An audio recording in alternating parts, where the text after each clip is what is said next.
નમસ્કાર વિદ્યાર્થી મિત્રો, હું રમેશ વાગડિયા આપ સૌનું સ્વાગત કરું છું આજના લેક્ચરમાં. આજનો લેક્ચર આપણું જે રનિંગ ચેપ્ટર છે, જે ધોરણ 12નું 5મું ચેપ્ટર છે, આનુવંશિકતા અને ભિન્નતાના સિદ્ધાંતો, એના પરનો 6થો લેક્ચર છે. અગાઉ આ ચેપ્ટરના આપણે ખૂબ જ અગત્યના એવા 5 લેક્ચરો જોઈ ગયા છીએ, જેની અંદર આ ચેપ્ટરની ઘણી બધી અગત્યની બાબતોની ચર્ચા છે એ આપણે કરી છે.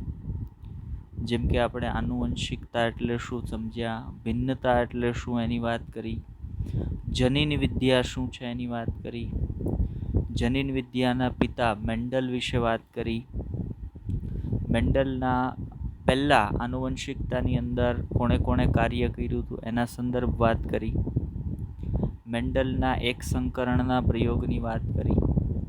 મેન્ડલે પોતાના એક સંકરણના પ્રયોગ આધારિત જે આનુવંશિકતાના નિયમોની રજૂઆત કરી હતી, જેમ કે પ્રભુતાનો નિયમ, જેમ કે વિશ્લેષણનો નિયમ, આ બંને એક સંકરણના પ્રયોગ આધારિત આપવામાં આવેલા આનુવંશિકતાના નિયમો હતા. તો એની ચર્ચા કરી. આ બધી જ ઘણી બધી અગત્યની બાબતો છે કે જેની આ ચેપ્ટરના ભાગ સ્વરૂપે અગાઉના 5 લેક્ચરની અંદર વાત કરી ગયા છીએ. ગઈકાલે રવિવાર સંદર્ભે આપણે લેક્ચર નહોતો મૂક્યો. એક દિવસે તમને જે કાંઈ ચેપ્ટરના લેક્ચરો આગળ વધી ગયા એનું રિવિઝન કરવા માટે સમય આપ્યો હતો. તો એવી આશા છે કે તમે બધાએ વ્યવસ્થિત રિવિઝન કર્યું હશે. ચાલો આજના લેક્ચર એટલે કે 6થા લેક્ચરની વાત કરીએ. તો 6થા લેક્ચરની અંદર આજે આપણે એનસીઆરટીથી થોડો ક્રમ બદલીએ છીએ. એનસીઆરટીની અંદર મેન્ડલના એક સંકરણના પ્રયોગ અને એના જે સિદ્ધાંતો નિયમો 2 છે, એના પછી મેન્ડલના એક સંકરણના પ્રયોગને ખોટી સાબિત કરતી અમુક બાબતોની ચર્ચા કરી છે એનસીઆરટીમાં. એની ચર્ચા આપણે કરીશું, પણ એની ચર્ચા આપણે મેન્ડલના એક સંકરણ અને દ્વિસંકરણ બંને પ્રયોગોને ભણ્યા બાદ કરીશું. મતલબ આજે આપણે એનસીઆરટીમાં જે આગળ એક ટોપિક આપેલો છે મેન્ડલનો દ્વિસંકરણનો પ્રયોગ, એની પહેલાં ચર્ચા કરવાના છીએ. પછી આપણે મેન્ડલના દ્વિસંકરણના પ્રયોગ આધારિત આપવામાં આવેલ મેન્ડલનો આનુવંશિકતાનો જે ત્રીજો નિયમ છે, જે મુક્ત વિશ્લેષણનો નિયમ છે, એની ચર્ચા કરીશું.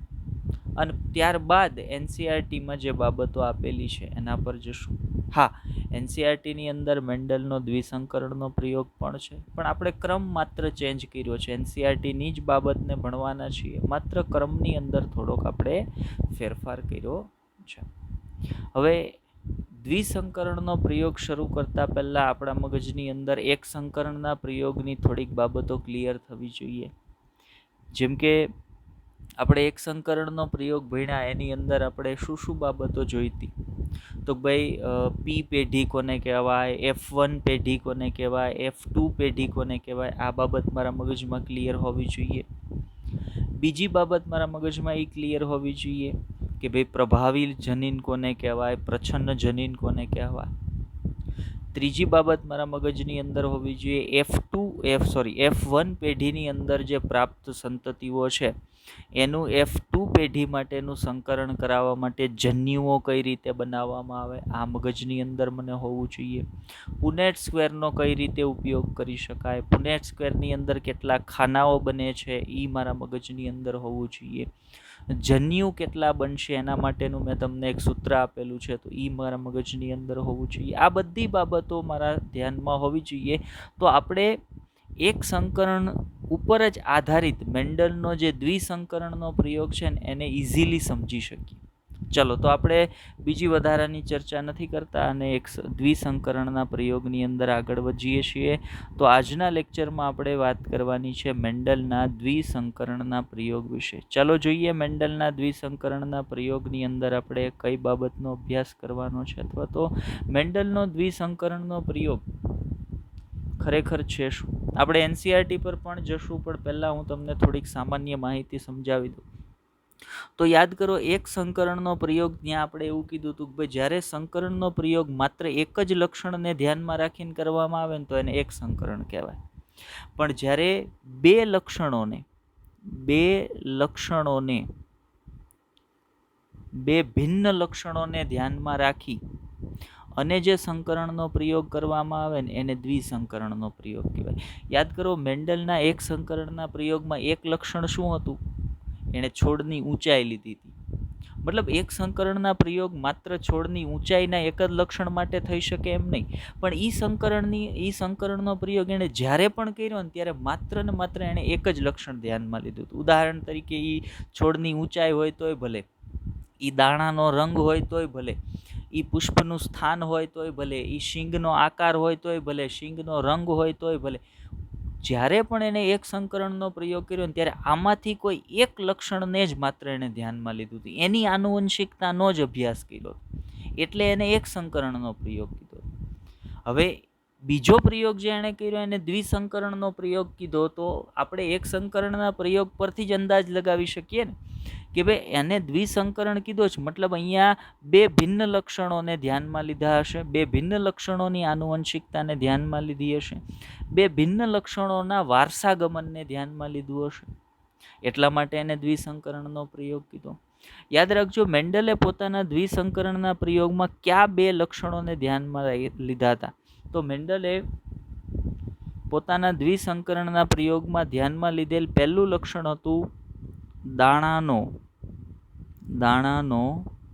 રંગ, વટાણાના દાણાનો રંગ. આ પહેલું લક્ષણ એને ધ્યાનમાં લીધું હતું. અને બીજું લક્ષણ એને જે ધ્યાનમાં લીધું હતું એ હતું દાણાનો આકાર. બીજી એક બાબત અહીંયા યાદ કરાવી દઉં તમને કે મેન્ડલે જેટલા પણ લક્ષણો પસંદ કર્યા હતા એ દરેક લક્ષણ છે એ વિરોધાભાસ ધરાવતું હતું. મતલબ દરેક લક્ષણના બે વિકલ્પો હતા.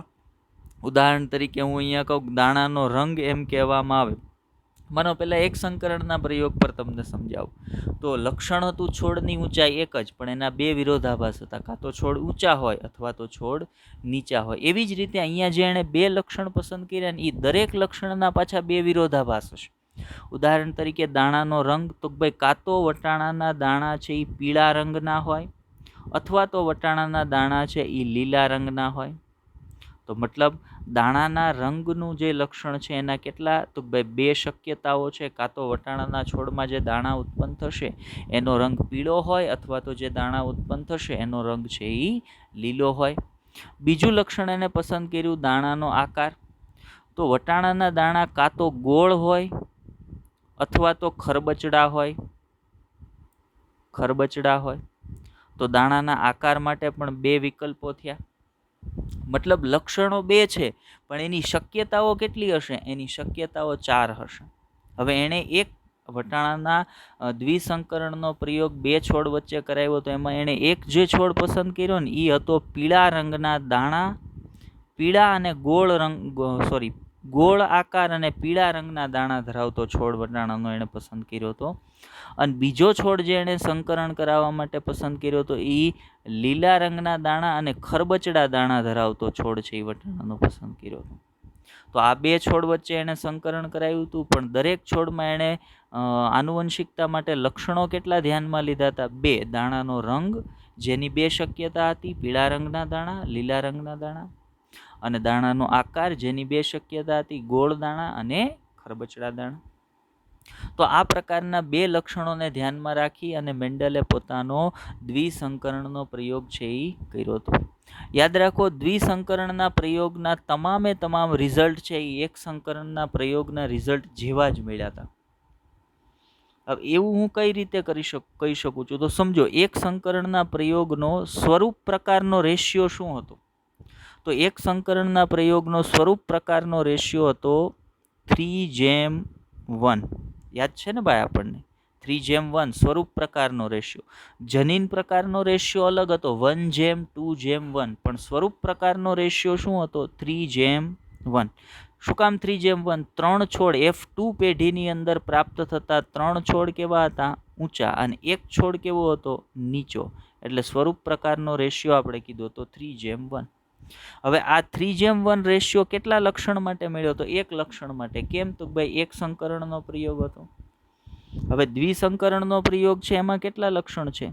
બે લક્ષણ એટલે તમે એવું વિચારો કે એક લક્ષણ માટે 3:1 રેશિયો મળ્યો. હવે લક્ષણ કેટલા છે? 2, મતલબ ગુણ્યા એને 3:1. તો આ દ્વિસંકરણ થઈ ગયું ને ભાઈ. તો આ દ્વિસંકરણ થઈ ગયું ને. આ એક સંકરણ અને આ બીજું એક સંકરણ. તો 2 એક સંકરણ એટલે એક દ્વિસંકરણ થઈ જાય ને. હવે જોઈએ તો 2 એક સંકરણના દ્વારા દ્વિસંકરણનો રેશિયો શું મળી શકે? તો જુઓ, આ 3 ગુણ્યા 3 એટલે પહેલા શું આવશે? 9 જેમ 3 ગુણ્યા 1 એટલે આવશે 3. સમજો છો ને ભાઈ? ફરી વખત કહું, 3 આ 3 ને આ 3 સાથે ગુણાય એટલે 9 જેમ આ 3 આ 1 સાથે ગુણાય એટલે 3. હવે આ 1 ને લઈએ, આ 1 છે એ 3 સાથે ગુણાય એટલે જેમ પાછું આવશે 3 અને આ 1 છે એ 1 સાથે ગુણાય એટલે જેમ આવશે 1. એનો અર્થ એવો થાય કે મેન્ડલના દ્વિસંકરણના પ્રયોગનો સ્વરૂપ પ્રકાર શું આવવો જોઈએ? 9:3:3:1. સ્વરૂપ પ્રકારની વાત કરું છું, જનીન પ્રકારની વાત કરતો નથી. મેન્ડલના દ્વિસંકરણના પ્રયોગનો સ્વરૂપ પ્રકાર શું આવવો જોઈએ? 9:3:3:1. શું કામ? તો ભાઈ એક સંકરણનો હતો 3:1 અને દ્વિસંકરણ એટલે એક સંકરણનું ડબલ થઈ જાય ને, કેમ કે એક સંકરણમાં એક લક્ષણ પસંદ કરવામાં આવ્યું હતું એટલે રેશિયો મળતો હતો 3:1. પણ દ્વિસંકરણમાં 2 લક્ષણ પસંદ કરવામાં આવ્યા એટલે 3:1 ક્રોસ 3:1 થઈ જાય. એટલે જે રેશિયો દ્વિસંકરણના પ્રયોગમાં F2 પેઢીનો સ્વરૂપ પ્રકારનો રેશિયો મળવો જોઈએ એ કયો મળવો જોઈએ? 9:3:3:1. જો આવો રેશિયો મળે તો મેન્ડલ સાચા છે એવું સાબિત થાય. ચલો આપણે આગળ વધીએ પ્રયોગની અંદર. હવે એનસીઆરટી પ્રમાણે મેન્ડલના દ્વિસંકરણના પ્રયોગને આપણે સમજવાની વાત કરીએ કે ભાઈ એનસીઆરટીની અંદર મેન્ડલના દ્વિસંકરણના પ્રયોગ માટે શું માહિતી આપી છે? તો જુઓ, મેન્ડલનો દ્વિસંકરણનો પ્રયોગ અથવા એને બીજું શું કહેવાય? 2 જનીનોનું વારસાગમન દર્શાવતો પ્રયોગ. તમને એમ પણ પૂછી શકે કે મેન્ડલનો દ્વિસંકરણનો પ્રયોગ સમજાવો, અથવા એમ પણ કે મેન્ડલના 2 જનીનનું વારસાગમન દર્શાવતો પ્રયોગ. બરાબર, તો બંને એ મેન્ડલના દ્વિસંકરણના પ્રયોગ જ થશે. એમાં શું કીધું છે જુઓ, જ્યારે 2 લક્ષણોને ધ્યાનમાં રાખી અને સંકરણનો પ્રયોગ કરવામાં આવે ત્યારે એને દ્વિસંકરણનો પ્રયોગ કહેવાય છે અથવા તો કહેવામાં આવે છે. તો એ બાબત મેં હમણાં જ તમને સમજાવી કે ભાઈ જ્યારે એક લક્ષણોનો વારસાગમનનો અભ્યાસ કરવામાં આવતો હોય ત્યારે એને એક સંકરણ કહેવાય, પણ એક સાથે 2 લક્ષણોને ધ્યાનમાં રાખવામાં આવતા હોય આનુવંશિકતાના અભ્યાસ માટે ત્યારે એને દ્વિસંકરણનો પ્રયોગ કહેવામાં આવે છે. સમજો ભાઈ, કન્ફ્યુઝ ન થતા. એક સંકરણ અને દ્વિસંકરણ વચ્ચે શું તફાવત છે? એક સંકરણ એટલે સંકરણનો પ્રયોગ કરતી વખતે વટાણાના છોડમાં માત્ર એક જ લક્ષણને ધ્યાનમાં રાખવામાં આવે, એની જ આનુવંશિકતાનો અભ્યાસ કરવામાં આવે તો એ એક સંકરણ કહેવાય. પણ સંકરણના પ્રયોગમાં 2 વટાણાના છોડ વચ્ચે સંકરણ કરાવવામાં આવ્યું ત્યારે વટાણાના છોડના એકની જગ્યાએ 2 લક્ષણોની આનુવંશિકતાને ધ્યાનમાં લેવામાં આવે તો એને દ્વિસંકરણ કહેવાય. આગળ જેમ જેમ આપણે આ પ્રયોગને વ્યવસ્થિત રીતે સંકરણના સંદર્ભમાં સમજીશું ને એમ આ બાબત તમને વધારે ક્લિયર થશે. અત્યારે ખાલી એટલું યાદ રાખો કે ભાઈ અહીં 2 લક્ષણોના વારસાગમનનો અભ્યાસ ધ્યાનમાં લેવામાં આવ્યો હતો એટલે એને દ્વિસંકરણ કહેવાય. હવે પ્રશ્ન એ છે કે ભાઈ મેન્ડલે અહીંયા લીધેલા 2 લક્ષણો ક્યાં હતા? કયા 2 લક્ષણો પસંદ કર્યા હતા? ઇમ્પોર્ટન્ટ બાબત, આઈએમપી બાબત છે, યાદ રાખજો. મેન્ડલે પોતાના દ્વિસંકરણના પ્રયોગમાં જે 2 લક્ષણો લીધા હતા એમાં પહેલું લક્ષણ હતું વટાણાના છોડમાં દાણા, જે વટાણાના દાણા હોય ને એનો આકાર, આ પહેલું લક્ષણ હતું. બીજું લક્ષણ શું હતું? બીજું લક્ષણ હતું વટાણાના દાણાનો રંગ. મતલબ 2 લક્ષણ થઈ ગયા. જો ત્યાં માત્ર છોડની ઊંચાઈ એક જ લક્ષણ ધ્યાનમાં લેવામાં આવ્યું હતું, અહીંયા 2 લક્ષણો ધ્યાનમાં લેવામાં આવ્યા, દાણાનો રંગ અને દાણાનો આકાર, એટલે આ દ્વિસંકરણનો પ્રયોગ છે. આગળ વધીએ. મેન્ડલે દ્વિસંકરણનો પ્રયોગ કરવા 2 ભિન્ન લક્ષણો ધરાવતા વટાણાના છોડને પસંદ કર્યા. હવે શું કામ 2 ભિન્ન લક્ષણો ધરાવતા વટાણાના છોડને પસંદ કર્યા? તો એણે દ્વિસંકરણનો પ્રયોગ કરવો હતો અને દ્વિસંકરણનો પ્રયોગ 2 અલગ અલગ પિતૃ વચ્ચે જ થઈ શકે ને. સંકરણ તમે એક જ પ્રકારના પિતૃ વચ્ચે કઈ રીતે કરાવી શકો? સંકરણનો પ્રયોગ જે બે લક્ષણોનું વારસાગમન તમારે જોવું છે, એ બે વિભિન્ન લક્ષણો ધરાવતા બે છોડ તમારે પસંદ કરવા પડે, તો એની વચ્ચે તમે દ્વિસંકરણનો પ્રયોગ કરાવી શકો ને. હવે એણે કયા બે ભિન્ન લક્ષણો ધરાવતા છોડ છે એને પસંદ કર્યા હતા, ચાલો આપણે એની વાત સમજીએ. તો મેન્ડલે પોતાનો દ્વિસંકરણનો પ્રયોગ કરવા માટે પહેલો જે છોડ, બે જે ભિન્ન લક્ષણો ધરાવતા છોડ પસંદ કર્યા હતા, એમાં પહેલો જે છોડ હતો એ હતો પીળા અને ગોળ દાણા ધરાવતો છોડ. મતલબ એ વટાણાના છોડ ઉપર જે વટાણાના દાણા ઉગતા હતા, એ દાણા ગોળ આકારના અને પીળા રંગના હતા. મતલબ પીળા અને ગોળ દાણા ધરાવતો છોડ, આ પહેલો છોડ એણે સંકરણ માટે પસંદ કર્યો હતો. હવે એનું સંકરણ જે છોડ સાથે થવાનું હતું, મતલબ બીજો જે એણે છોડ પસંદ કર્યો હતો એ કયો હતો, તો બીજો છોડ હતો લીલા અને ખરબચડા દાણા. મતલબ આ જે બીજો છોડ એણે સંકરણ માટે પસંદ કર્યો હતો, એની અંદર વટાણાના જે દાણા હશે એ દાણાનો રંગ લીલો હતો અને દાણા કેવા હતા, ખરબચડા. મતલબ જુઓ, બે લક્ષણો છે, એમાં દાણાના રંગનું લક્ષણ છે, એની બે શક્યતાઓ, કાં તો દાણા પીળા રંગના હોય ને કાં તો દાણા લીલા રંગના હોય. અને દાણાનો આકાર, એની બે શક્યતાઓ, કાં તો દાણા ગોળાકાર હોય અથવા તો દાણા છે એ ખરબચડા હોય. તો આવા બે છોડ એણે પસંદ કર્યા. આ બે છોડ પસંદ કરી અને શું કર્યું, તો ભાઈ એની સાથે એકબીજાનું સંકરણ કરાવ્યું. હવે એ સંકરણનું પરિણામ એને આગળ જતાં શું મળ્યું? જો અત્યારે હજી આપણે સંજ્ઞાઓ સંદર્ભે કોઈ વાત નથી કરતા, અત્યારે માત્ર ને માત્ર આપણે શું કરીએ છીએ, માત્ર એણે એક છોડ લીધો જેની અંદર એક વટાણાનો છોડ લીધો જેના દાણા પીળા રંગના હતા અને ગોળ હતા. બીજો વટાણાનો છોડ એની સાથે સંકરણ કરાવવા માટે લીધો જેના દાણા લીલા રંગના હતા અને ખરબચડા હતા. એ બંને વચ્ચે એણે સંકરણ કરાવ્યું. તો એ બે જે છોડ એણે પસંદ કર્યા, જેમાં એક છોડ પીળા રંગના દાણા અને ગોળ દાણાવાળો હતો અને બીજો લીલા રંગના દાણા અને ખરબચડા દાણાવાળો હતો, એ બે છોડને કઈ પેઢીના છોડ કહેવાય? એ બે છોડને કહેવાય પી પેઢીના છોડ. એ બેન પિતૃ પેઢી કહેવાય ને, કેમ કે જેની વચ્ચે સંકરણ કરાવી અને સંકરણના પ્રયોગને આપણે શરૂ કરીએ છીએ, એ પી પેઢીના છોડ થયા. મતલબ એ પી પેઢીના છોડ વચ્ચે સંકરણ કરાવો અને જે છોડ તમને પ્રાપ્ત થાય, એ છોડને કઈ પેઢીના છોડ કહેવાય? એને કહેવાય F1 પેઢીના છોડ. બરાબર. તો પી પેઢીના છોડ તરીકે દ્વિસંકરણ, પહેલા એક સંકરણને યાદ કરો. ચાલો, કે મેન્ડલે પોતાનો એક સંકરણનો પ્રયોગ કરવા માટે જે પી પેઢીના વટાણાના છોડ પસંદ કર્યા હતા, એ ક્યાં હતા? મેન્ડલે, ચાલો આ તમારો ક્વેશ્ચન છે, આપણે તમને આ ક્વેશ્ચન પૂછી લઈએ છીએ. મેન્ડલે પોતાનો એક સંકરણનો પ્રયોગ કરવા માટે પી પેઢીની અંદર કયા પ્રકારના છોડ છે એને પસંદ કર્યા હતા? એના સ્વરૂપ પ્રકાર શું હતા અને એના જનીન પ્રકાર શું હતા? ફરી વખત ક્વેશ્ચન સાંભળજો. મેન્ડલે પોતાનો એક સંકરણનો પ્રયોગ કરવા માટે પી પેઢીમાં જે છોડ પસંદ કર્યા હતા, એના જનીન પ્રકાર શું હતા અને એના સ્વરૂપ પ્રકાર શું હતા? આ તમારો પહેલો ક્વેશ્ચન છે હોમવર્કનો. હવે સમજો, ફરી કહું છું કે મેન્ડલે પોતાનો દ્વિસંકરણનો પ્રયોગ કરવા માટે પી પેઢીની અંદર બે છોડ પસંદ કર્યા હતા. એક છોડ હતો પીળા રંગના દાણા અને ગોળ દાણા, બીજો છોડ હતો લીલા રંગના દાણા અને ખરબચડા દાણા. એ બે વચ્ચે એણે સંકરણ કરાવ્યું. હવે એ બેના સંકરણથી આ બે છોડ વચ્ચે એણે સંકરણ કરાવ્યું એટલે સંકરણના પરિણામ, અને એ સંકરણ કેવું હશે? કૃત્રિમ સંકરણ હશે. એમાંથી કોઈ એકને એણે નર છોડ તરીકે લીધો હશે, કોઈ એકને માદા છોડ તરીકે. જેને માદા છોડ તરીકે લીધો હશે એની અંદર એણે શું કર્યું હશે? ઇમેસ્ક્યુલેશન કરી અને એના પુકેસરો કાપી નાખ્યા હશે. એટલે એની અંદર ફલન છે એ બીજી કોઈ એક વનસ્પતિની, જે ઈચ્છિત વનસ્પતિ છે એની પરાગરજથી જ થાય. બહારની કોઈ પરાગરજ અથવા પોતાની પરાગરજથી એનું ફલન ન થઈ શકે. તો મતલબ એક છોડને નર છોડ તરીકે લીધો, એક છોડને માદા છોડ તરીકે લીધો, અને પિતૃ પેઢીના આ બે જે છોડ હતા એની વચ્ચે એણે સંકરણ કરાવ્યું. હવે થયું શું?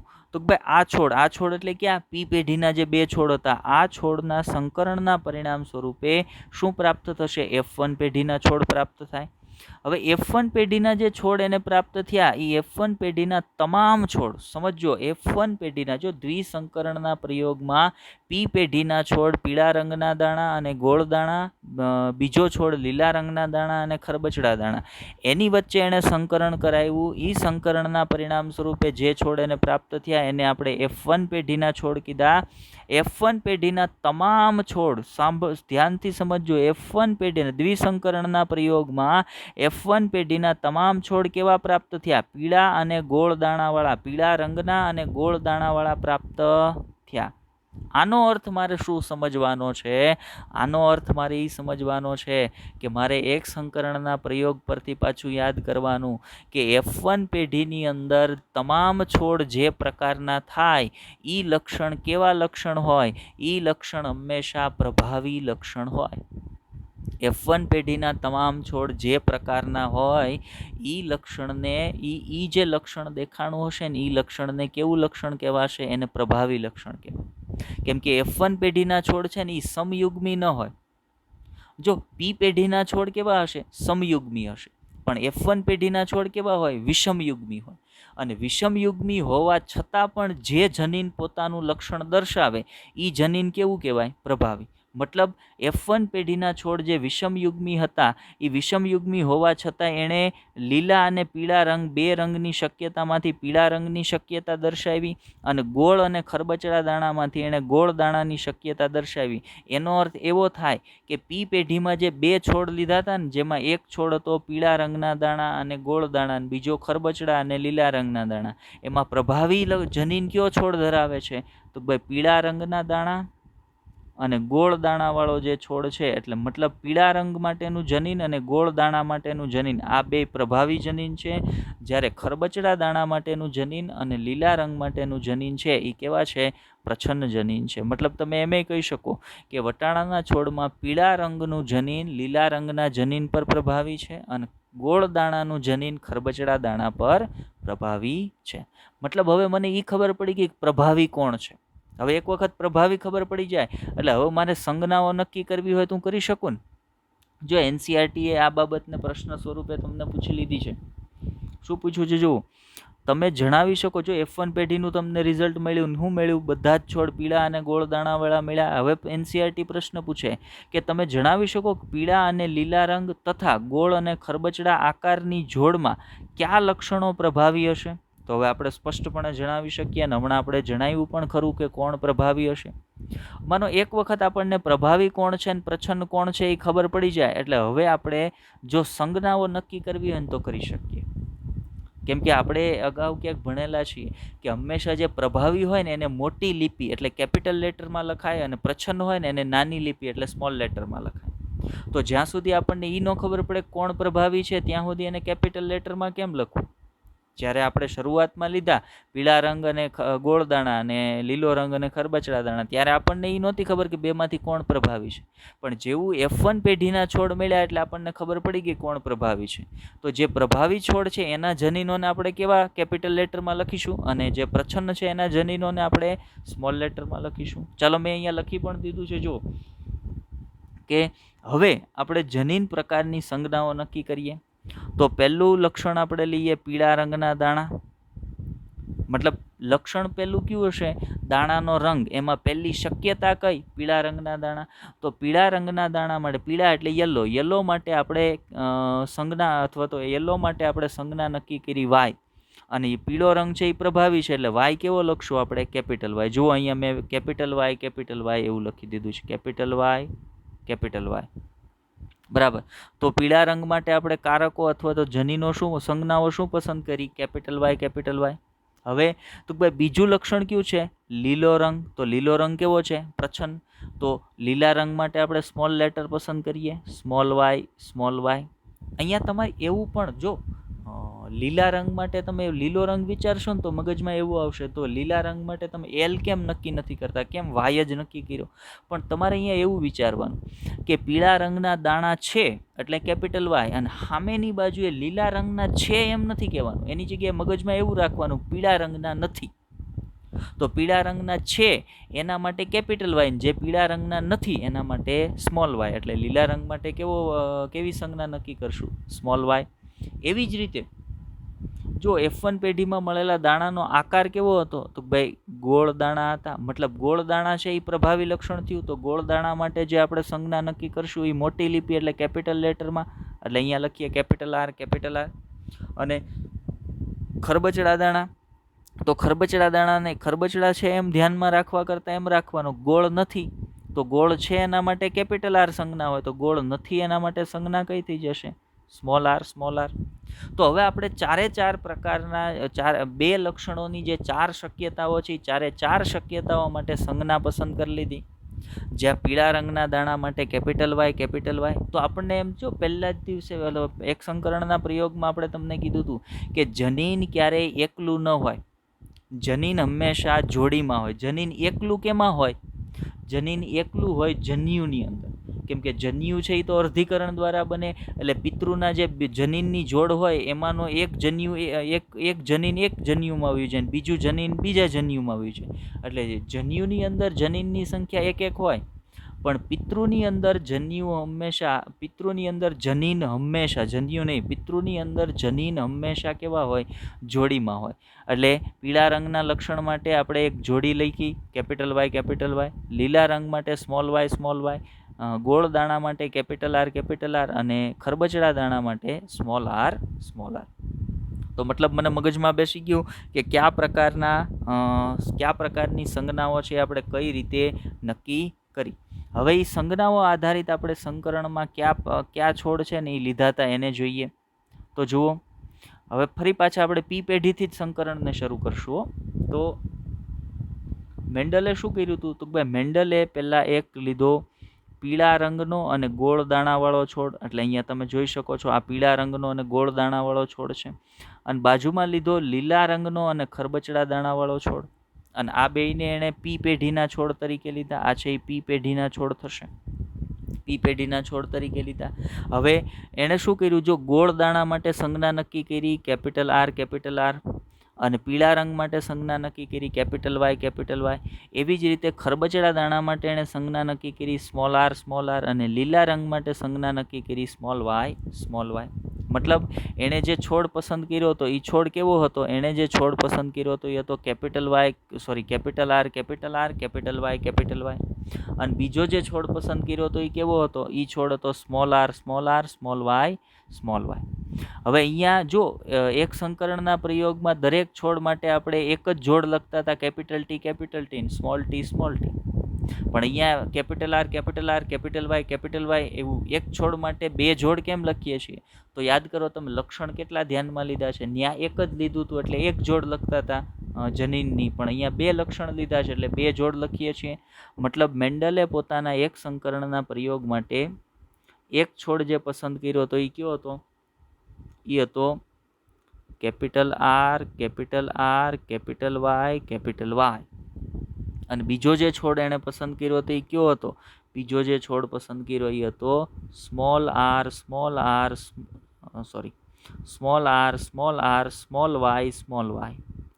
વાય. આ બે પી પેઢીના છોડ હતા. એની વચ્ચે એણે કૃત્રિમ સંકરણ કરાવ્યું. એની વચ્ચે જ્યારે સંકરણ કરાવ્યું ત્યારે એને જે મળશે આ બેયના સંકરણથી જે છોડ મળે એ કઈ પેઢીનો છોડ કહેવાય? એ થશે F1 પેઢીનો છોડ, કેમ કે ઉપરના બે પી પેઢીના છોડ છે. હવે F1 પેઢીમાં જે છોડ મળ્યો તો એ છોડ એને કેવો મળ્યો? તો F1 પેઢીનો જે છોડ મળ્યો એ છોડ, જો જન્યુ પાડીએ પહેલાં સમજજો કે આ પી પેઢીનો છોડ હતો તો પી પેઢીનો જે છોડ છે એ સંકરણમાં ભાગ લેશે એટલે એમાંથી જન્યુ બનશે. હવે સમજો જન્યુ કયા પ્રકારના બનશે? તો જન્યુ પાડવાના નિયમને ખાસ મગજમાં રાખજો. જો જન્યુ કઈ રીતે બનાવવા એના નિયમ કહી દઉં.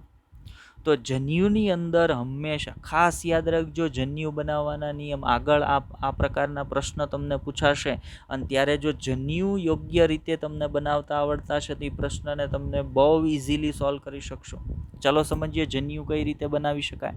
તો જન્યુ બનાવવાના નિયમ છે કે જન્યુની અંદર હંમેશા પિતૃની અંદર જેટલા જનીનો હોય ને એના કરતાં અડધા જનીનો આવે.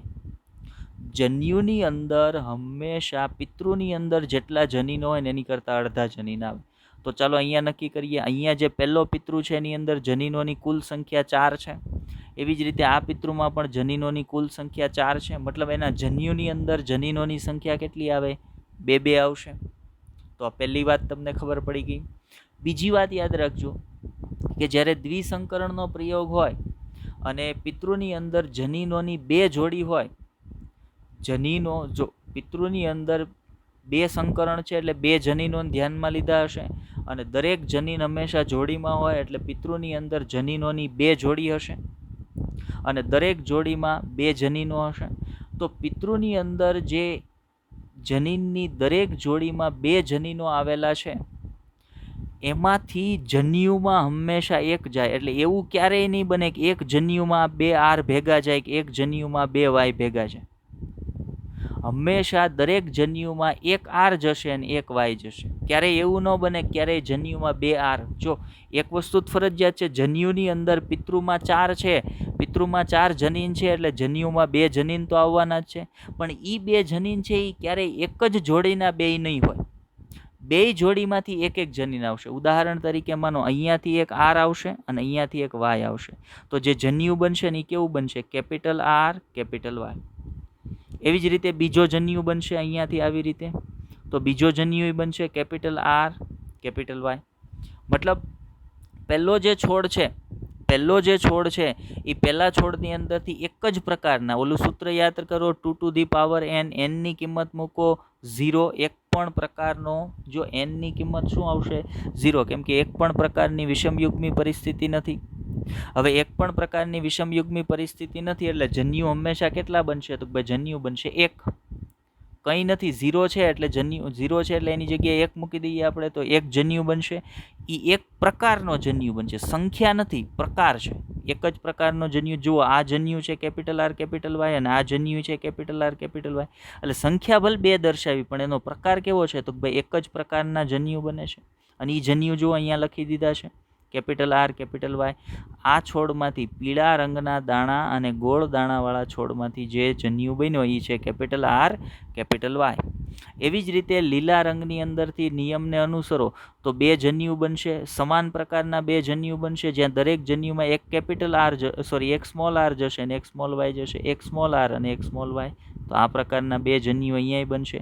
તો એ જન્યુને જો અહીંયા લખી દીધો છે.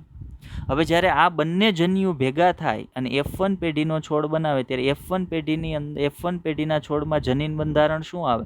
તો ભાઈ અહીંયાથી તમે એક જન્યુને ધ્યાનમાં લ્યો, અહીંયાથી આ જન્યુને ધ્યાનમાં લ્યો તો ત્યાંથી આવશે કેપિટલ આર.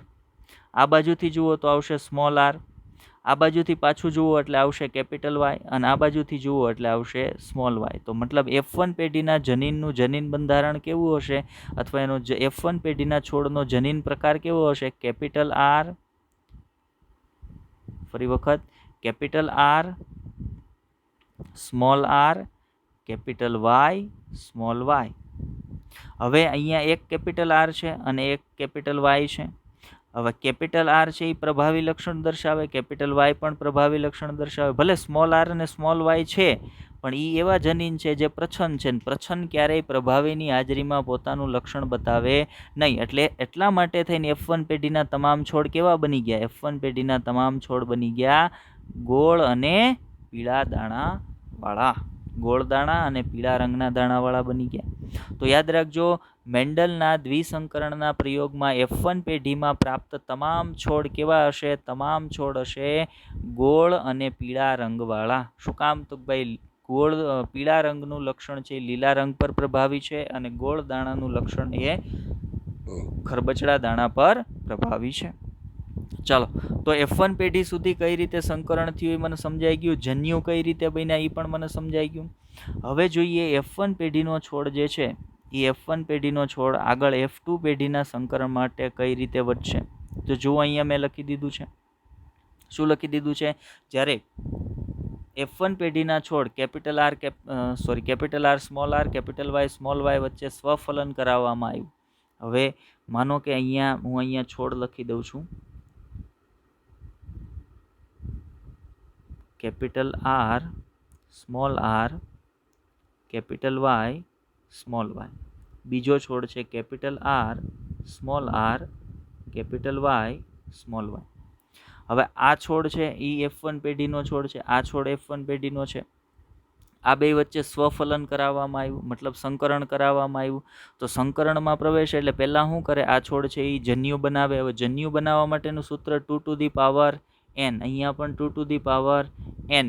ની કિંમત શું આવશે? જો અહીંયા આ છોડમાં વિષમયુગ્મી પરિસ્થિતિ કેટલી? એ છોડમાં વિષમયુગ્મી પરિસ્થિતિ હશે આ 1. કેપિટલ આર સ્મોલ આર એટલે એક વિષમયુગ્મી અને કેપિટલ વાય સ્મોલ વાય એટલે બીજી વિષમયુગ્મી. તો અહીંયા 2 ની કિંમત શું, n ની કિંમત શું આવશે? n ની કિંમત આવશે 2, એટલે અહીંયા n ની કિંમત આવી જશે 2. એવી જ રીતે અહીંયા પણ 1 અને 2 વિષમયુગ્મી પરિસ્થિતિ એટલે n ની કિંમત આવી જશે 2. તો કેટલા જન્યુ બનશે? તો ભાઈ દરેક છોડ 4 પ્રકારના જન્યુ બનાવશે. હવે 4 પ્રકારના કયા જન્યુ બનશે એ સમજી લ્યો. 4 પ્રકારના કયા જન્યુ બનશે? તો જન્યુ બનાવવાના નિયમ મેં તમને કીધા, યાદ રાખો કે પિતૃની અંદર જેટલા જનીનો હોય એના કરતાં અડધા જનીનો છે એ જન્યુની અંદર આવે. બીજું, દરેક જોડનું માત્ર એક જ જનીન છે એ જન્યુની અંદર આવશે. મતલબ કેપિટલ આર સ્મોલ આર એ એક જોડી કહેવાય. તો એ બે ક્યારેય એક જ જન્યુમાં ન આવે. એ બેમાંથી કોઈ એક જનીન છે એ એક જન્યુની અંદર આવે અને બીજું જનીન બીજા જન્યુની અંદર જશે. હવે જોઈએ કઈ રીતે જન્યુ બનશે 4 પ્રકારના. તો જુઓ, પહેલા કેપિટલ આર સાથે કેપિટલ વાય, પહેલો જન્યુ બન્યો. બીજો જન્યુ બનશે કેપિટલ આર સાથે સ્મોલ વાય, આ બીજો જન્યુ બન્યો. ત્રીજો જન્યુ બનશે સ્મોલ આર સાથે કેપિટલ વાય અને ચોથો જન્યુ બનશે સ્મોલ આર સાથે સ્મોલ વાય. 4 પ્રકારના જન્યુ બન્યા. ફરી વખત પહેલાં શું કર્યું? કેપિટલ આરને કેપિટલ વાય સાથે જોડી દીધો, પહેલો જન્યુ બની ગયો. બીજો જન્યુ બન્યો કેપિટલ આરને સ્મોલ વાય સાથે જોડી દીધું, બીજો જન્યુ. ત્રીજો જન્યુ સ્મોલ આરને કેપિટલ વાય સાથે અને ચોથો જન્યુ સ્મોલ આરને સ્મોલ વાય સાથે. 4 પ્રકારના જન્યુ બન્યા. એવા સેમ 4 પ્રકારના જન્યુ આ છોડમાંથી પણ બનશે. ક્યાં 4? Capital R capital Y, capital R small Y, small R capital Y અને સ્મોલ આર સ્મોલ વાય. 4 પ્રકારના જન્યુ અહીંયાથી બનશે. મતલબ હવે મને એ ખબર પડી ગઈ કે F1 પેઢીનો જે દ્વિસંકરણના પ્રયોગમાં F1 પેઢીનો જે છોડ છે F1 પેઢીનો છોડ કેટલા પ્રકારના જન્યુ બનાવશે? તો દરેક F1 પેઢીનો છોડ 4 પ્રકારના જન્યુ છે એ બનાવશે. હવે આ જ 4 પ્રકારના જન્યુ બનશે એ મને કેમ ખબર પડી? તો આની વાત આગળ કરીશ. આ 4 પ્રકારના જન્યુ આ છોડે બનાવ્યા છે એવું કેમ ખબર પડી? તો એના માટે કસોટી સંકરણ આવશે. દ્વિસંકરણના પ્રયોગનું કસોટી સંકરણ આગળ લેક્ચરમાં વાત કરીશ. અત્યારે આપણે આ જે F1 પેઢીના છોડ છે એની વચ્ચે સંકરણ કરાવી અને F2 પેઢીના છોડ પ્રાપ્ત કરીએ. કયા પ્રકારના છોડ પ્રાપ્ત થશે એને જોઈએ. તો એના માટે આપણે શું કરશું? પુનેટ સ્ક્વેર બનાવશું. હવે પુનેટ સ્ક્વેરની અંદર કેટલા ખાના બનશે? તો જે પહેલો F2 પેઢીની અંદર પહેલો પિતૃ છે એ કેટલા પ્રકારના જનીનો બનાવશે એને ગુણ્યા બીજો પિતૃ કેટલા પ્રકારના જનીનો બનાવશે. જો સંખ્યા કેટલી બનશે જનીનોની એ નથી કહેતો, કેટલા પ્રકાર જન્યુના બનશે. તો અહીંયા આ ચારે 4 અલગ અલગ પ્રકાર છે. મતલબ 4 જન્યુ આ છોડ બનાવશે ગુણ્યા 4 જન્યુ આ છોડ બનાવશે એટલે ચોકે સીધા છે 16. તો મતલબ પુનેટ સ્ક્વેરની અંદર આ જે છોડ છે એની વચ્ચેના સંકરણના પરિણામ સ્વરૂપે F2 પેઢીના જે છોડ મળશે એના માટે જે પુનેટ સ્ક્વેર બનાવવાનું છે એની અંદર કેટલા ખાના બનાવવા પડશે? 16 ખાના બનાવવા પડશે. ચાલો એ 16 ખાનાવાળું પુનેટ સ્ક્વેર આપણે બનાવીએ. કઈ રીતે બનશે? ઓકે, પુનેટ સ્ક્વેર માટે મેં પહેલેથી જે ચોખ્ઠું છે એ અહીંયા રાખી દીધું છે એટલે આપણે દોરવું ના પડે, આપણે સીધું કામ કરી શકીએ.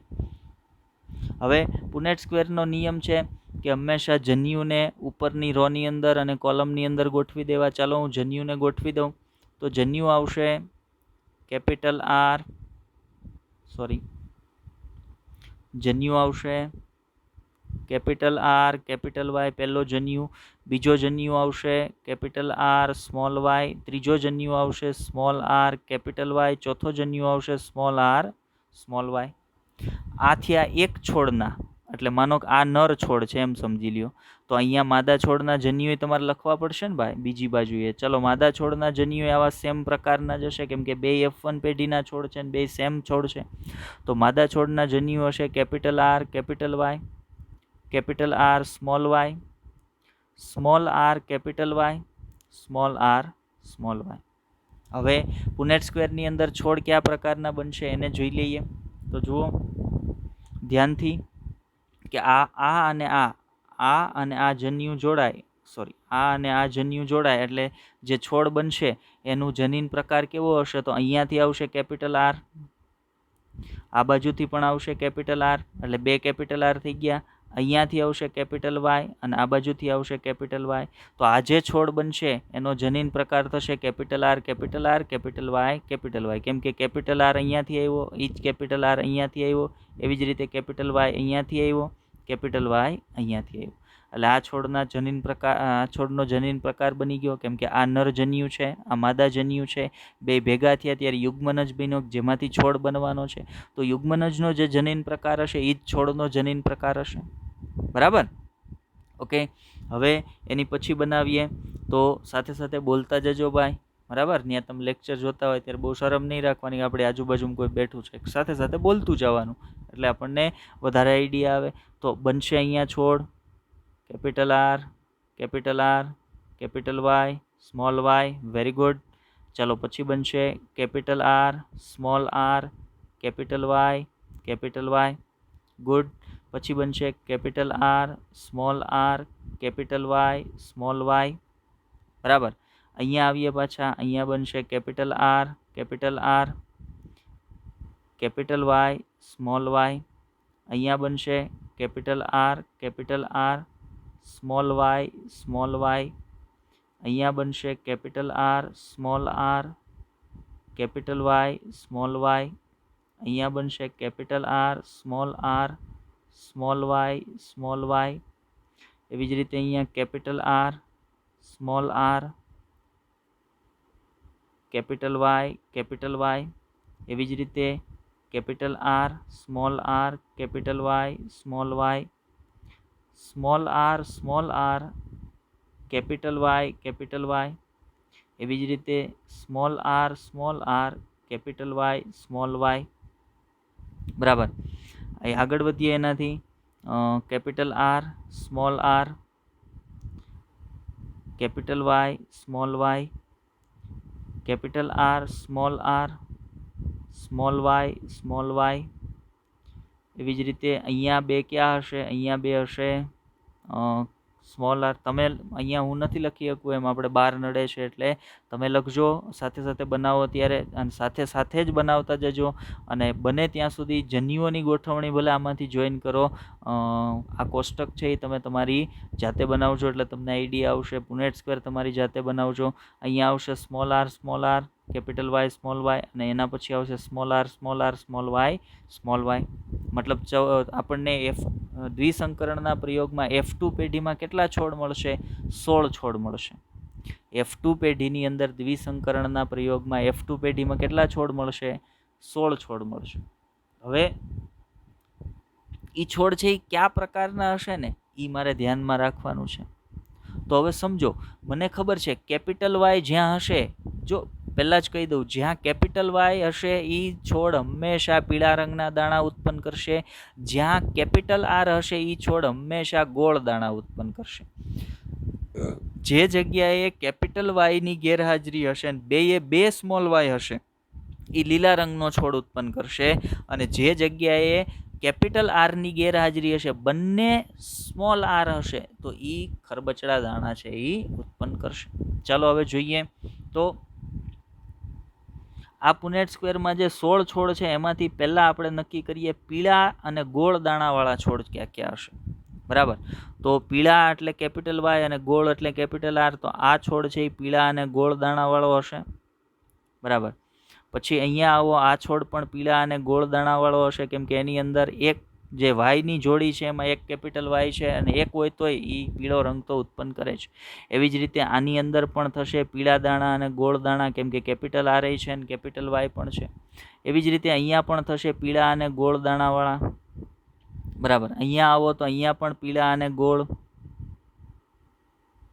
આગળ અહીંયા આવીએ તો અહીંયા જુઓ કેપિટલ આર છે એટલે દાણા ગોળ થશે, પણ સ્મોલ વાય છે, એકેય કેપિટલ વાય નથી. એટલે વાયની જગ્યાએ મતલબ આ જે છોડ છે એ ગોળ અને કેવો થઈ જશે? લીલા રંગનો થઈ જશે. સમજો અહીંયા કે કેપિટલ આર છે એટલે છોડનો દાણો ગોળ થશે, પણ સ્મોલ વાય હોવાના કારણે દાણો પાછો કેવો થઈ જશે? પીળા રંગની જગ્યાએ લીલા રંગનો. તો ચાલો અહીંયા દર્શાવું તમને લીલા રંગનો અને ગોળ દાણા. સમજો. એનાથી આગળ આવો તો ત્યાર પછીનો છોડ છે એમાં જુઓ capital R capital Y small Y. તો કેપિટલ આર અને કેપિટલ વાય છે એટલે છોડ કેવો થઈ ગયો? પીળો અને ગોળ. એના પછીનામાં જાઓ તો કેપિટલ આર, સ્મોલ વાય. તો એક કેપિટલ આર છે એટલે એ ગોળ દાણા તો ઉત્પન્ન કરશે, પણ બે વાય કેવા છે? બે વાય સ્મોલ છે એટલે એ છોડ ઓટોમેટિકલી કેવો થઈ જશે? લીલા રંગનો અને ગોળ અને લીલા રંગનો. ચલો એનાથી આગળ વધીએ. ત્યાર પછીનો છોડ છે capital R, small R, capital Y. તો આ છોડ એ કેવો થઈ જશે? આ છોડ થઈ જશે પીળા રંગનો, કેમ કે કેપિટલ વાય છે અને કેપિટલ આર એ છે એટલે ગોળ અને પીળા રંગનો છોડ. એના પછી જુઓ, કેપિટલ આર એટલે ગોળ તો છોડ થઈ જ ગયો, કેપિટલ વાય એટલે ફરી પાછો એ પીળો થઈ ગયો એટલે આ થઈ જશે ગોળ અને પીળા. ત્યાર પછીનો છોડ જુઓ, small R. Okay, capital R નથી એટલે છોડ છે એ ગોળ, મતલબ દાણો છે એ ગોળ નહીં થાય, પણ બે કેપિટલ વાય છે અથવા તો એક હોય તોય ભલે, તો બે છે એટલે પીળા રંગનો થશે પણ ગોળ નહીં થાય એટલે પીળા રંગનો અને કેવો હશે? ખરબચડા દાણાવાળો. તો આપણે એને ખરબચડા દાણાવાળો પીળા રંગનો રાખીએ. બરાબર. એના પછી જુઓ, સ્મોલ આર એટલે ખરબચડા દાણા થશે, અને કેપિટલ વાય, કેપિટલ વાય આવ્યો એટલે પીળા રંગનો થશે, તો એ છોડે થશે ખરબચડા અને પીળા. બરાબર. એના પછી અહીંયા જુઓ, કેપિટલ આર, કેપિટલ વાય એટલે પીળો રંગ ગોળ દાણા, કેમ કે કેપિટલ આર છે. એના પછી જુઓ, capital R, small Y. Okay, small Y છે એટલે એ કેવો થઈ જશે? લીલા રંગનો, અને સાથે શું છે? કેપિટલ આર છે એટલે એ કેવો થઈ જશે? ગોળ થઈ જશે, એટલે આ છોડ આવશે લીલો અને ગોળ દાણાવાળો. હવે એના પછીના છોડનું જનીન બંધારણ શું હશે? Small R, capital Y. Capital Y આવ્યો એટલે પીળો થશે, પણ સ્મોલ આર હોવાને કારણે ખરબચડો અને પીળો થશે. જો સમજો, ખરબચડો અને પીળા રંગનો છોડ થશે. એના પછીનો છોડ છે ખરબચડો અને પીળો, ગોળ નહીં, ખરબચડો અને પીળો. એના પછીનું સ્મોલ વાય. તો સ્મોલ આર એ છે અને સ્મોલ વાય એ છે, અને બે કેવા છે? સમયુગ્મી સ્થિતિમાં છે, એટલે એ છોડ કેવો થઈ જશે? એ છોડ થઈ જશે ખરબચડો અને લીલો, કેમ કે ખરબચડો કેમ? બે સ્મોલ આર છે, લીલો કેમ? બે સ્મોલ વાય છે, એટલે ખરબચડો અને લીલા દાણાવાળો છોડ. બરાબર. તો આ પ્રકારના 16 છોડ છે એ તમને મળવાના છે. હવે તમે અહીંયા ગણતરી કરો કે આની અંદર તમને પીળા અને ગોળ દાણાવાળા છોડ કેટલા મળવાના છે? પીળા અને ગોળ દાણાવાળા છોડ કેટલા છે? જો પીળા અને ગોળ વાળા છોડ હું તમને કેલ્ક્યુલેટ કરાવું તો આ પીળા અને ગોળ, આ પીળા અને ગોળ, આ પીળા અને ગોળ, આ પીળા અને ગોળ, આ પણ પીળા અને ગોળ, પીળા ગોળ, 1 2 3 4 5 6 7 1 2 3 4 5 6 7. બરાબર. આ પીળા અને ગોળ 8, આ પીળા અને ગોળ 9. તો લખો પીળા અને ગોળ દાણાવાળા છોડની સંખ્યા 9.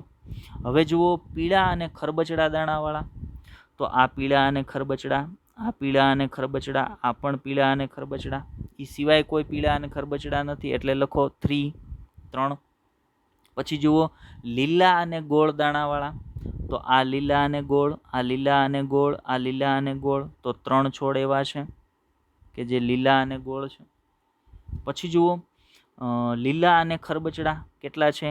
એક છોડ વધ્યો લીલા અને ખરબચડા. આ તો મતલબ જુઓ સ્વરૂપ પ્રકાર, મેં શું કીધું હતું? સ્વરૂપ પ્રકાર શું મળવાનો છે? દ્વિસંકરણના પ્રયોગનો F2 પેઢીનો સ્વરૂપ પ્રકાર મળવાનો છે 9:3:3:1.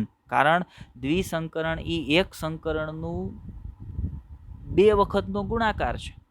બરાબર. 3:1 ક્રોસ 3:1 એટલે એ કેવું મળે? 9:3:3:1. મતલબ મેન્ડલે એક સંકરણના પ્રયોગ માટે જે બાબત કીધી હતી એની બાબત દ્વિસંકરણના પ્રયોગમાં પણ કેવી પડી? સાચી પડી. મતલબ મેન્ડલ છે એ સાચા છે. તો આ હતો એનો દ્વિસંકરણનો પ્રયોગ, એના પુનેટ સ્ક્વેરની વાત આપણે તમને કરી. હવે જુઓ NCERT પણ એનું પુનેટ સ્ક્વેર આપ્યું છે. જો અહીંયા આપણે તો દૂર કરી નાખ્યું છે, પણ તમે સાથે સાથે દોરી લેજો. NCERTમાં છે પણ આપણે જે દોરાવ્યું એ વધારે સરળ રહેશે આપણને સમજવામાં. તો આ NCERTનું પુનેટ સ્ક્વેર છે. NCERTના પુનેટ સ્ક્વેરને સમજવાનો પ્રયત્ન કરીએ. ચાલો, NCERTનું પુનેટ સ્ક્વેર આપણને શું સમજાવે છે? તો NCERTના પુનેટ સ્ક્વેરની અંદર એ જ રીતે જુઓ, capital R, capital R, capital R, capital Y, પછી small R, capital Y, small R, capital Y, capital R, small Y, capital R, small Y, small R, small Y, small R, small Y. મતલબ આપણે જે રીતે જન્યુ ગોઠવા હતા, હા, એ જન્યુનો ક્રમ અલગ અલગ હોઈ શકે. આપણે માનો capital Y, capital R, capital Y, પછી કેપિટલ આર, સ્મોલ વાય ગોઠવો હોય, તો આણે સ્મોલ આર, કેપિટલ વાય ગોઠવો છે, તો એનાથી કોઈ ફેર નથી પડવાનો. એનાથી કોઈ ફેર પડવાનો નથી. જન્યુનો ક્રમ આડાવળો થાય એનાથી કોઈ ફેર પડવાનો નથી. પણ ધ્યાન શું રાખવાનું, અહીંયા જે ક્રમમાં ગોઠવા હોય, અહીંયા જે ક્રમમાં, મતલબ પહેલું કેપિટલ આર, કેપિટલ વાય, તો અહીંયા પહેલું કેપિટલ આર, કેપિટલ વાય, અહીંયા બીજું સ્મોલ આર, કેપિટલ વાય, તો અહીંયા બીજું સ્મોલ આર, કેપિટલ વાય, અહીંયા કેપિટલ આર, સ્મોલ વાય, તો અહીંયા પણ કેપિટલ આર, સ્મોલ વાય. તો મતલબ હામહામેનો ક્રમ છે એ કેવો હોવો જોઈએ? હામહામેનો ક્રમ છે એ વ્યવસ્થિત રાખવાનો. બાકી આમ તમે ક્રમ બદલવો હોય તો બદલી શકો, એનાથી કોઈ ફેર પડવાનો નથી.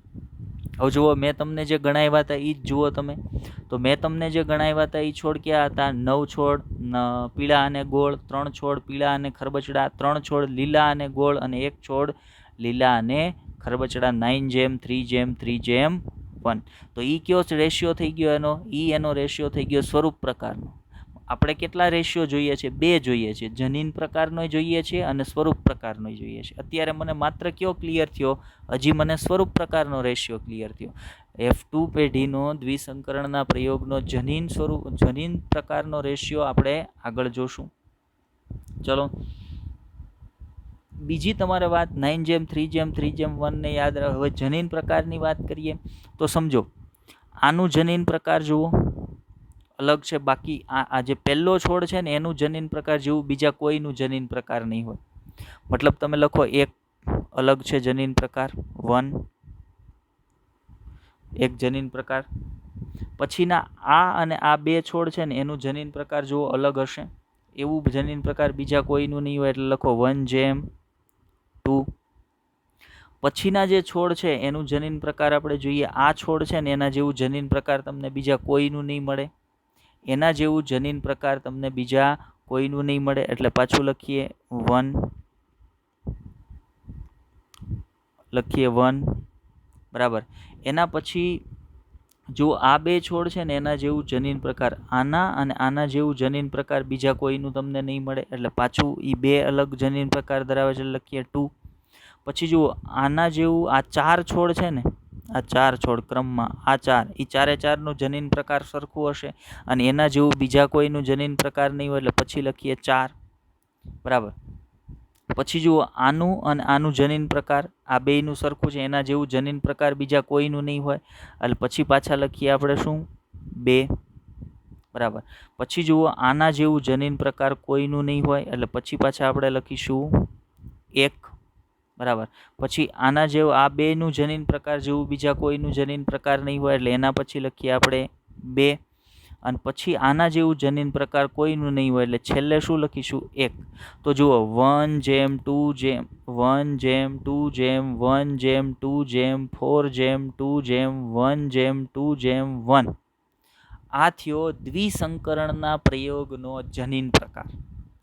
તમે ચેક કરી શકો છો, તમારે ચેક કરવું જ જોઈએ, બરાબર. તમારે ફરજિયાત ચેક કરવાનું છે કે મેં આ 1:2:1:2:1:2:1:2:4:2:1:1 જે જનીન પ્રકાર કીધો એ સાચો છે ને? તમારે આ 16 છોડ માટે ગણવાનું. ભાઈ મેં અહીંયા કીધું આ 4 જેવા બીજા કોઈના જનીન બંધારણ નહીં હોય, આવું જનીન બંધારણ ધરાવતા માત્ર 4 જ છે. તો એ તમારે ચેક કરવાનું કે ભાઈ હા એ ખરેખર 4 છે કે નહીં.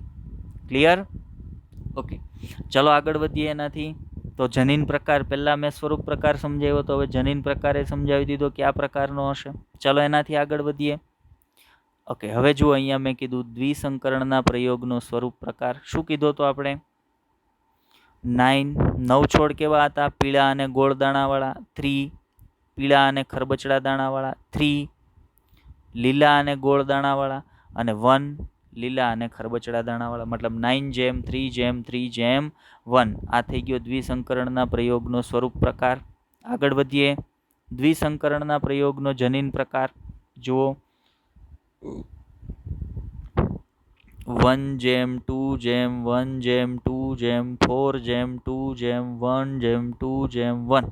હમણાં મેં તમને કોષ્ટકની અંદર દેખાડ્યું કઈ રીતે 1 2 1 2 4 2 1 2 1 કઈ રીતે થાય છે. તો બીજું આની એક શોર્ટ ટ્રીક, આને યાદ રાખવાની શોર્ટ ટ્રીક આજે નહીં પણ આવતીકાલના લેક્ચરમાં સમજાવીશ. બહુ ઇઝી છે, આ તમને યાદ રાખવું ઇઝી પડી જશે. 1 2 1 2 4 2 1 2 1 કઈ રીતે મારે યાદ રાખવું, બહુ ઇઝીલી કરાવી દઈશ, બરાબર. પણ નેક્સ્ટ લેક્ચરની અંદર આજે આપણે હજી કન્ટિન્યુ એક ટોપિક છે એ હજી આમાં લેવાનો છે, બરાબર. આજે એની અંદર હું તમને સમય આપીશ તો આ બાબત જે પાછળ એક ટોપિક હજી લેવાનો છે એ રહી જશે. એટલે નો ડાઉટ આ વસ્તુ કાલે આ વસ્તુ હું તમને સમજાવીશ. કાલે ક્લિયર તમને એકદમ મગજમાં બેસી જશે. આજે બેસી જાય તો કોઈ પ્રોબ્લેમ જ નથી, પણ કાલ જો આજ ન બેસે તો ટેન્શન ન લેશો, કાલે એકદમ ઇઝી કરીને આને પાછો સમજાવી દઈશ. ચલો આગળ વધીએ. હવે આપણે જોવાનું છે દ્વિસંકરણના પ્રયોગનું કસોટી સંકરણ. એક સંકરણના પ્રયોગનું કસોટી સંકરણ આપણે જોયેલું છે. એક સંકરણના પ્રયોગના કસોટી સંકરણનો રેશિયો શું હતો? તો એક સંકરણના પ્રયોગનું કસોટી સંકરણ શું હતું? જો યાદ કરો, કેપિટલ ટી, સ્મોલ ટી, અને કસોટી સંકરણ હંમેશા કોની સાથે થાય? પ્રચ્છન્ન પિતૃ સાથે, એટલે સ્મોલ ટી સ્મોલ ટી. તો આની વચ્ચે સંકરણ થયું એટલે છોડ શું મળ્યા હતા? એક મળ્યો તો કેપિટલ ટી સ્મોલ ટી અને એક મળ્યો તો સ્મોલ ટી સ્મોલ ટી. મતલબ 50% છોડ ઊંચા અને 50% છોડ નીચા. એટલે આમ કહીએ કે 1:1 રેશિયો મળ્યો હતો. એક છોડ ઊંચો અને એક નીચો, આવો રેશિયો મળ્યો હતો. મતલબ એક સંકરણના પ્રયોગમાં કસોટી સંકરણનો રેશિયો મળ્યો તો 1:1. જો એ સાચું હોય તો દ્વિસંકરણની અંદર એ મળવો જોઈએ 1:1:1:1. કેમ કે ન્યા લક્ષણની શક્યતાઓ એક લક્ષણ હતું પણ એની શક્યતા 2 હતી, ને અહીંયા 2 લક્ષણ છે પણ એની શક્યતાઓ કેટલી છે? 4. એટલે અહીંયા મળવો જોઈએ 1:1:1:1:1. ચાલો જોઈએ. હવે કસોટી સંકરણ કરવા માટે આપણે F1 પેઢીનો છોડ લીધો, capital R small r, capital Y small y, અને એનું સંકરણ આપણે કોની સાથે કરાવવું પડે? એનો જે પ્રચ્છન્ન પિતૃ હોય એની સાથે. તો એનો પ્રચ્છન્ન પિતૃ છે small r small y small y. હવે સ્મોલ r સ્મોલ y કયા પ્રકારના જન્યુ બનાવશે? તો ભાઈ એક જ પ્રકારના, કેમ કે ત્યાં એક પણ વિષમયુગ્મી પરિસ્થિતિ નથી. તો એ કેવો જન્યુ બનાવશે? Small r small y. પણ આ છોડ કેટલા જન્યુ બનાવશે? તો 2 વિષમયુગ્મી પરિસ્થિતિ એટલે 2n. તો વિષમયુગ્મી પરિસ્થિતિની સંખ્યા 2, તો n ની કિંમત 2, એટલે જન્યુ કેટલા બનશે? 4. ક્યાં? Capital R capital Y, capital R small r capital Y અને સ્મોલ r સ્મોલ y. આ 4 પ્રકારના જન્યુ બનશે. સમજો છો ભાઈ? હવે આપણે પુનેટ સ્ક્વેર બનાવીએ તો એક બાજુએ મારી પાસે એક જ જન્યુ છે, તો અહીંયા મેં ગોઠવી દીધું એક જન્યુને, અને બીજી બાજુ 4 જન્યુ છે, એટલે આ પહેલો, આ બીજો, આ ત્રીજો અને આ ચોથો. તો પુનેટ સ્ક્વેરની સંખ્યા કેટલી બનશે?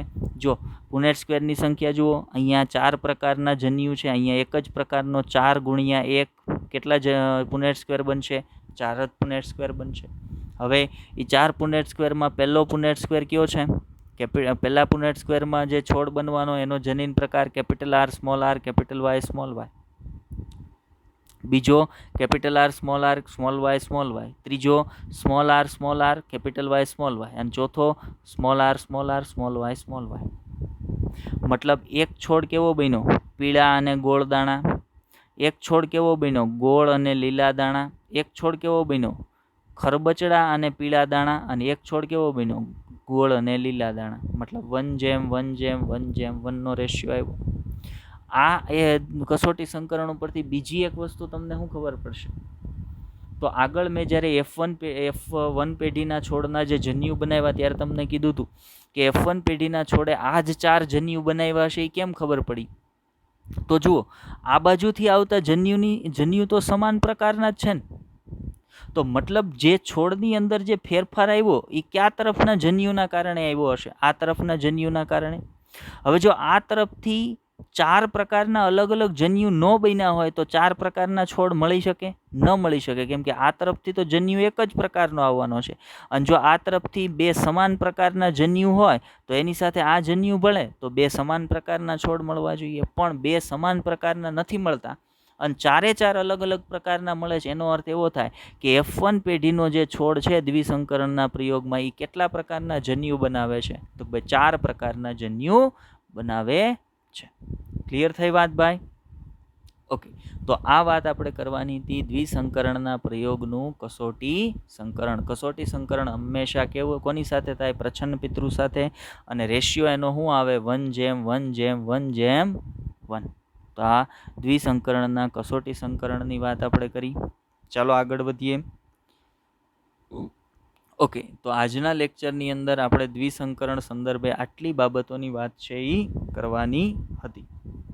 હવે એક ક્વેશ્ચન મેં તમને આગળ હોમવર્કનો આપી દીધો છે આગળ ઉપર. બીજો ક્વેશ્ચન હું તમને અત્યારે હોમવર્કનો એક આપું છું.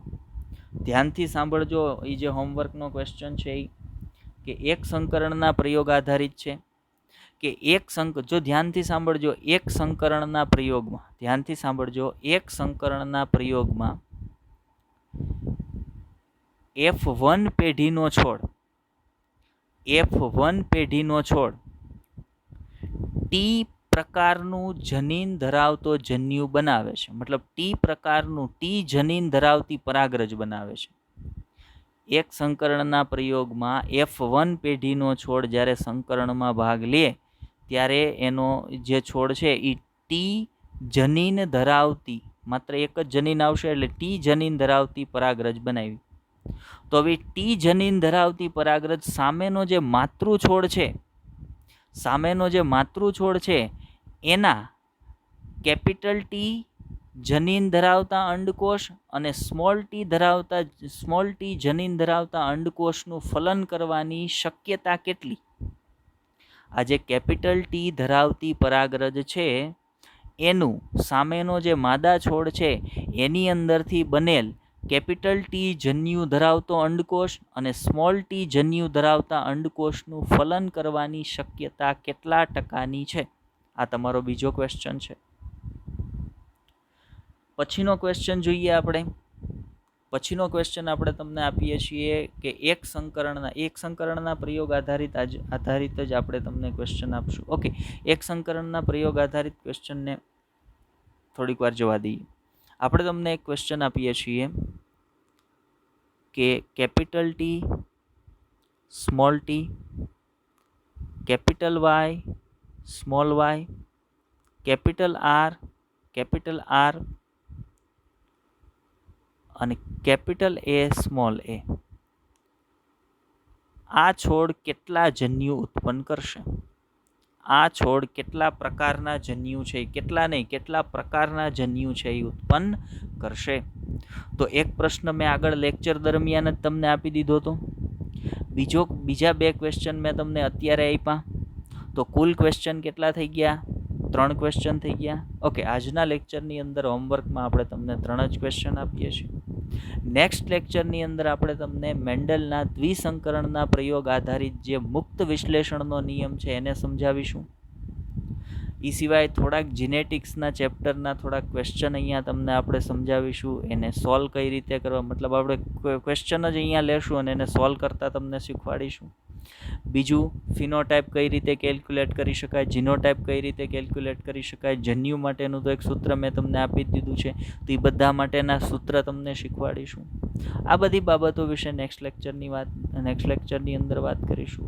આજના લેક્ચરની અંદર બસ એટલું જ. લેક્ચરને ધ્યાનથી જોજો, સમજવાનો પ્રયત્ન કરજો. ન સમજાતી બાબતોની કોમેન્ટ કરજો. બાકી બેસ્ટ ઓફ લક.